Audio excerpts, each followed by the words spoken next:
अगला कॉन्सेप्ट देखते हैं, कंपोजिट बार्स। माने कि अलग अलग मटेरियल्स का आप एक बार बनाते हैं, कॉम्पोजिशन बनाते हैं, और उस कॉम्पोजिशन पे आपकी फोर्स एक्ट कर रही है। हम एक्सियल लोडिंग की ही अभी बात कर रहे हैं।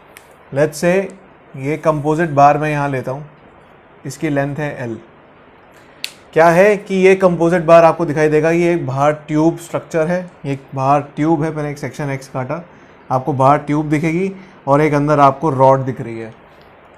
लेट्स से जो आपकी ट्यूब है उसकी मॉड्यूलस ऑफ इलास्टिसिटी E1 है और रॉड की E2 है। अब यहाँ पे चैलेंज ये है कि आप जब पीछे आए थे, पीछे आपने देखा था क्या, बार्स ऑफ वेरिंग सेक्शन देखा, right? Bars of varying section देखा, वहाँ पे आपका चैलेंज क्या था कि अलग अलग बार्स के अंदर कितनी फोर्सेस लग रही है, वो आपका चैलेंज था ताकि आप टोटल डिफॉर्मेशन निकाल सकें, राइट? बट यहाँ क्या है कि ये एक कंपोजिट सेक्शन है, तो मतलब ये जो दो हिस्से हैं वो एक की तरह एक्ट कर रहे हैं, राइट? और वो कलेक्टिवली कितना लोड बियर कर रहे हैं, P।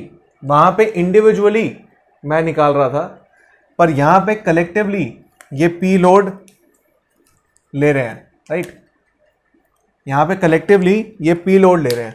पर यहाँ पे एक फर्क आ जाता है कि जब हम वहाँ से यहाँ आ रहे हैं, क्योंकि इंडिविजुअल बार्स की वेरिंग क्रॉस सेक्शन में क्या था कि अलग अलग डिफॉर्मेशन हम निकाल रहे थे, पर यहाँ पे क्या है कि ये इकट्ठा कंप्रेस हो रहा है। तो मतलब, या फिर इकट्ठा, अगर यहाँ पे टेंशन लग रही होती तो इकट्ठा यहाँ पे इलोंगेशन हो रही होती। माने जो रॉड के अंदर इस केस के अंदर कंप्रेशन हो रही है, वही कंप्रेशन ट्यूब के अंदर भी होगी, वही ट्यूब के अंदर भी होगी। और एक पॉइंट और, क्योंकि ट्यूब का मटेरियल और रॉड का मटेरियल अलग है, क्योंकि ट्यूब का मटेरियल और रॉड का मटेरियल अलग है, देखिए E1 और E2, ये, और ऑब्वियसली इनका एरिया भी अलग है, राइट? लेट्स से रॉड का एरिया क्या है, A2, और ट्यूब का एरिया है A1। मटेरियल अलग, एरिया अलग, मटेरियल अलग, एरिया अलग। इसका मतलब ये दोनों P फोर्स नहीं लेंगे, बट एक पोर्शन लेंगे P1। लेट्स से ट्यूब आपकी फोर्स ले रही है इसका P1 और इसका P2, सच दैट जो टोटल फोर्स P में अप्लाई कर रहा हूं वो समेशन है P1 प्लस P2 का, right? P1 force will be taken up by tube और जो P2 फोर्स है वो रॉड लेगी, राइट? क्योंकि इसका एरिया और मटेरियल अलग है, कंपोजिट सेक्शन है। कंपोजिट मतलब दो अलग मटेरियल्स का एक बार बना रहे हैं, राइट? तो फोर्सेस दोनों की अलग है। तो मेरा चैलेंज यहाँ पे आपको दिखाई दे रहा होगा कि चैलेंज यहाँ पे ये है कि मेरे को ये P1 P2 की वैल्यू निकालनी होगी, पर साथ ही साथ मेरे को ये पता है कि ये दोनों इकट्ठे कंप्रेस हो रहे हैं। इसका मतलब जो डिफॉर्मेशन है डेल्टा 1 P1 की वजह से और डेल्टा 2 P2 की वजह से दोनों इक्वल हैं। माने जो रॉड के अंदर डिफॉर्मेशन है और जो ट्यूब के अंदर डिफॉर्मेशन है वो इक्वल है। उन दोनों को इक्वेट करने के बाद मैं ये कह सकता हूं P1L, क्योंकि दोनों की लेंथ सेम है, दोनों की लेंथ सेम है, तभी मैंने यहां L लिया और यहां पे भी L लिया है। P1L divide by A1 E1 is equal to P2L divide by A2 E2। ये मैंने इक्वेट कर दिया। यहां से मैं P1 P2 का रिलेशन निकाल लूंगा और यहां पे P1 P2 मेरे को पता है, यहां पे P1 P2 एक और इक्वेशन है मेरे पास। तो दो इक्वेशन, दो अननोन्स, P1 P2 आपके लिए अननोन है और क्या है यहां पे, दो इक्वेशंस हैं। तो जितने मेरे अननोन्स होते हैं उतनी मेरे को इक्वेशंस चाहिए होती हैं।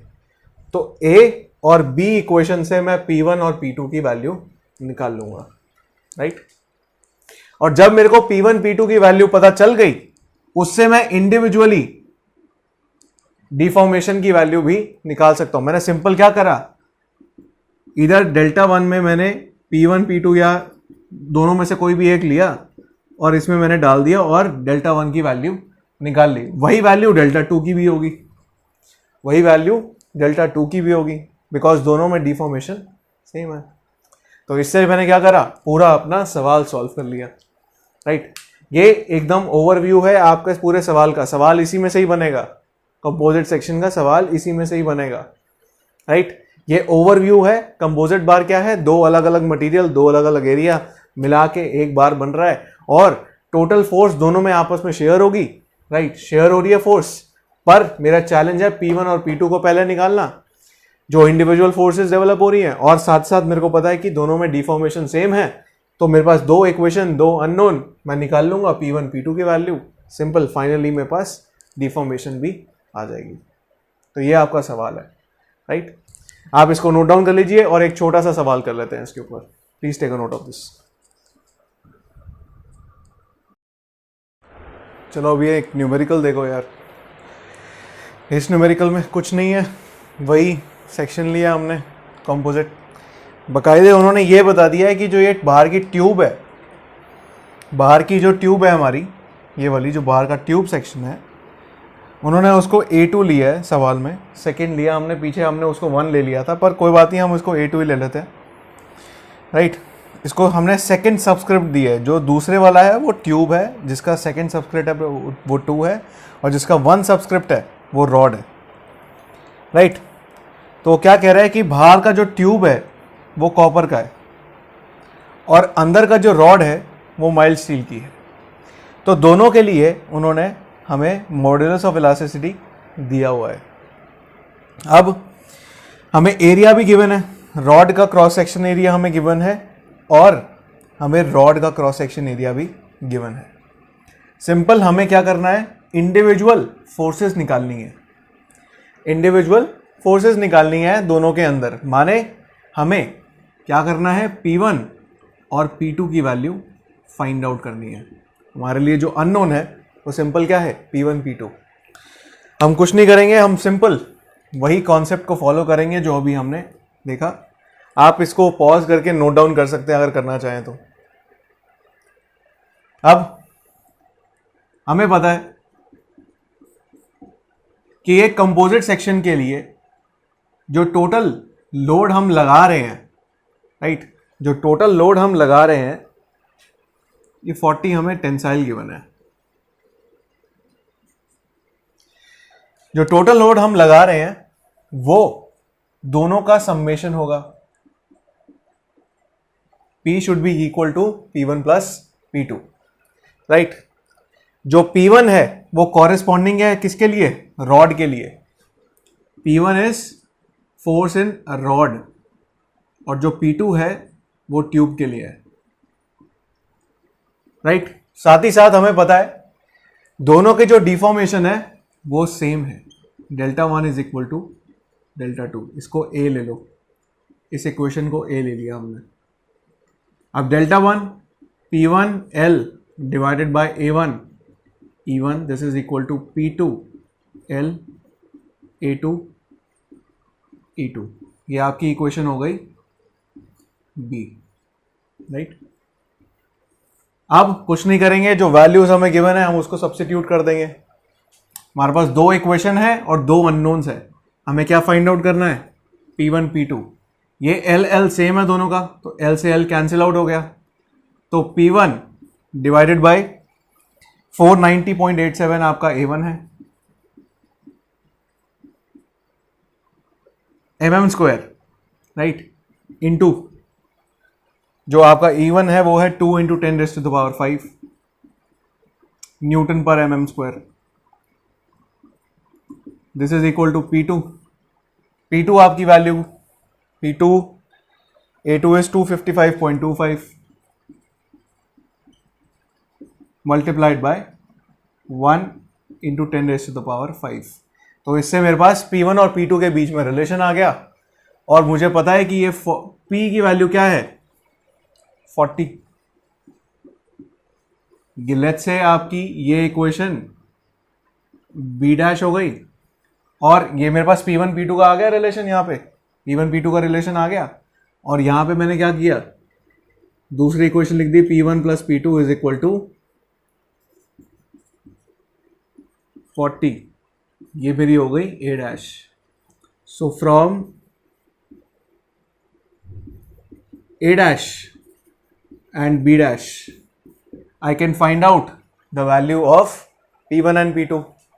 सिंपल, मेरे पास P1 की वैल्यू आ जाएगी जब मैं इसको सॉल्व करूंगा, जो निकल के आ रही है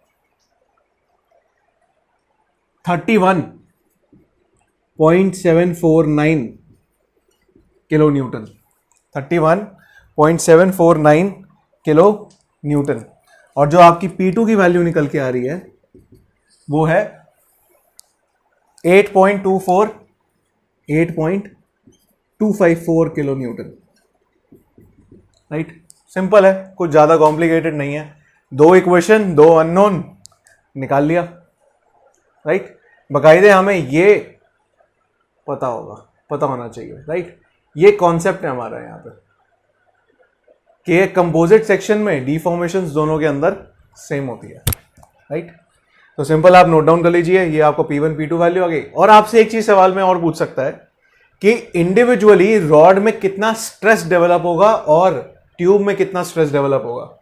कुछ नहीं करेंगे, जब हमने P1 और P2 की वैल्यू निकाल ली तो हम sigma 1 that is P1 upon A1 और sigma 2 that is P2 upon A2 ये वैल्यू भी निकाल सकते हैं. राइट, तो हम ये दोनों वैल्यूज भी निकाल लेंगे. सिंपल, मेरे पास A1 की वैल्यू मेरे को पता है क्या है और A2 की वैल्यू भी मेरे को पता है क्या है. P1 और P2 मैंने निकाल लिया और उससे मैं सिग्मा 1 और सिग्मा 2 भी निकाल सकता हूं. तो ये निकल के आ रहा है सिग्मा 1 इज 64.68 न्यूटन पर mm स्क्वायर और आपका जो ये है वो है 32.34 न्यूटन पर mm square. Simple. Right, please take a note of this.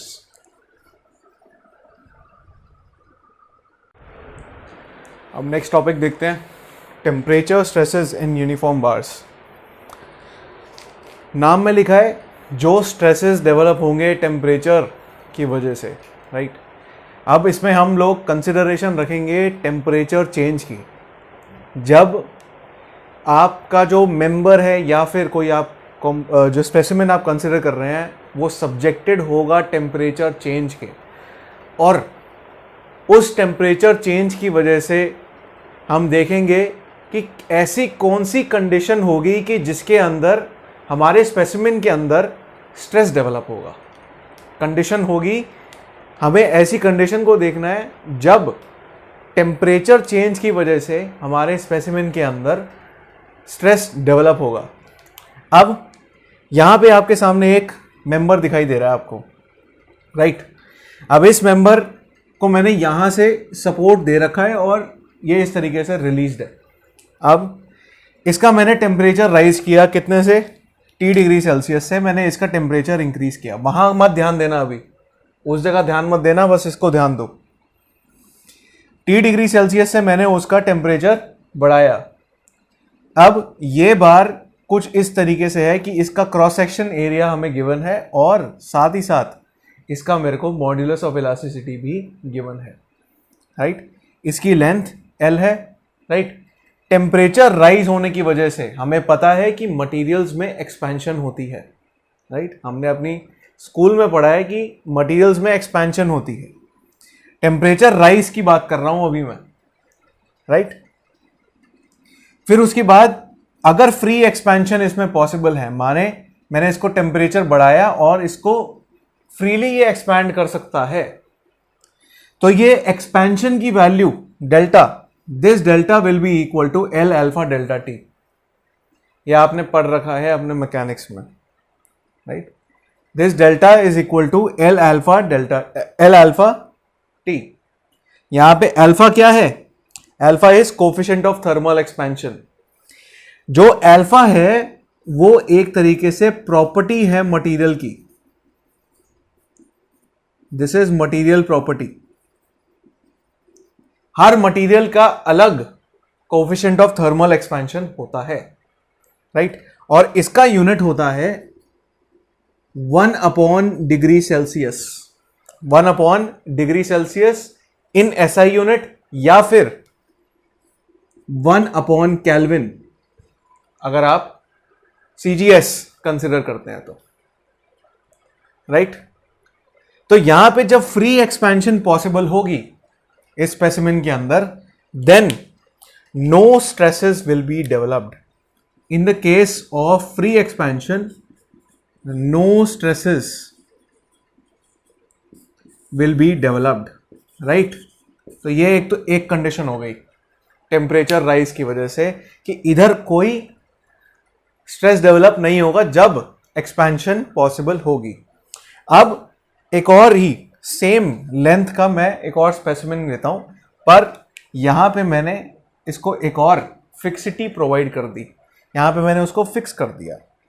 Again मैंने T डिग्री सेल्सियस से मैंने टेम्परेचर को राइज करा, राइट, टेम्परेचर को राइज करा। पर क्या है कि फ्री ना होने के कारण, यहां पे फ्री था, फ्री ना होने के कारण ये फिक्स है, यहां पे एक्सपेंशन पॉसिबल नहीं होगी। पर ये अंदर से चाहता है एक्सपैंड होना, क्योंकि ये मेरे मटेरियल की प्रॉपर्टी है, राइट। अंदर से एक्सपैंड होना चाहता है, ये चाहता है कि ये एक्सपैंड हो, पर मैंने इसको फिक्स कर रखा है, ये दबाव डाल रहा है सपोर्ट के ऊपर। तो यहां पे क्या डेवलप हो गया? रेजिस्टेंस। यहां डेवलप हो गई रेजिस्टेंस। तो अगर एक्सपेंशन नहीं होगी ड्यू टू फिक्सिटी,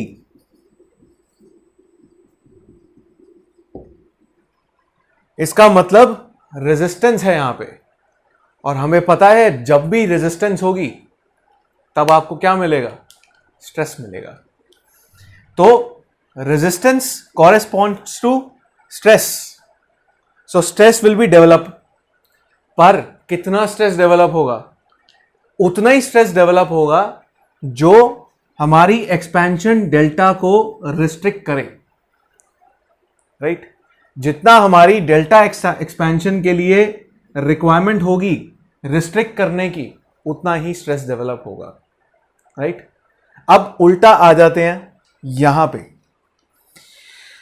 अगर मेरे को यह पता है कि ये डेल्टा एक्सपैंड होना था यहां पे, पर इसको मैंने एक्सपैंड होने नहीं दिया, तो इसका मतलब यहां पे स्ट्रेन कितना डेवलप हो रहा होता? स्ट्रेन कैसे हम बोलते हैं? Strain is delta by L, right. So alpha T, right. Deformation per unit length होता है स्ट्रेन। तो यहां से मैंने क्या निकाल लिया? स्ट्रेन की वैल्यू निकाल ली। यहां पे जो ये आपका स्ट्रेन होगा, यहां से मैंने निकाल लिया। अब इतने स्ट्रेन को रिस्ट्रिक्ट करने के लिए जो मेरा स्ट्रेस डेवलप होगा वो होगा हमारा temperature stress due to rise in, जो स्ट्रेस डेवलप होगा उसको बोलेंगे stress develop due to temperature rise, right. तो जो टेम्परेचर स्ट्रेस डेवलप होगा, प्रोपोर्शनैलिटी लिमिट के अंदर हमें पता है कि stress is equal to modulus of elasticity multiplied by strain. यहां पे स्ट्रेन की वैल्यू हमने क्या ली? Alpha T, right, alpha T.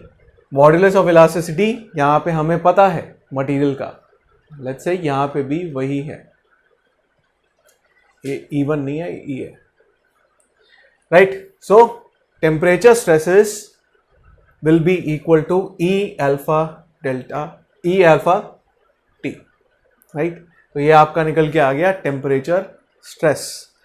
Temperature stress, यहां पे जो समझने वाली बात यह है, जब भी मैं एक्सपेंशन को रिस्ट्रिक्ट करूंगा तो स्ट्रेस डेवलप होगा। स्ट्रेस का मतलब आप हमेशा अपने दिमाग में रखिए रेजिस्टेंस। स्ट्रेस हमेशा वहीं डेवलप होगा जब मैं किसी चीज को रिस्ट्रिक्ट करूंगा।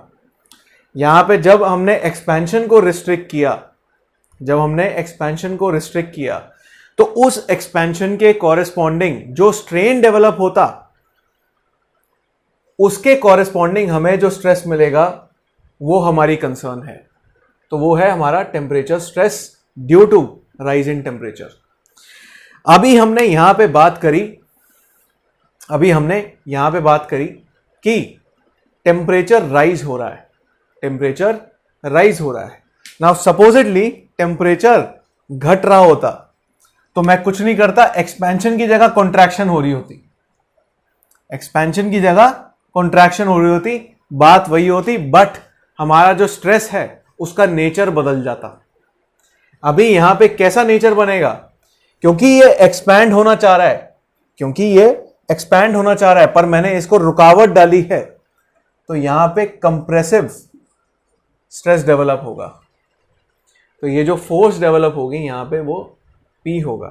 तो अगर मेरे को ये P की वैल्यू निकालनी है तो सिग्मा जब मैंने निकाल लिया तो P डिवाइडेड बाय A, ये A मेरे को यहां से पता चल जाएगा, इसका एरिया मेरे को पता है, तो A मैं यहां ले गया तो मेरे पास P की वैल्यू आ जाएगी,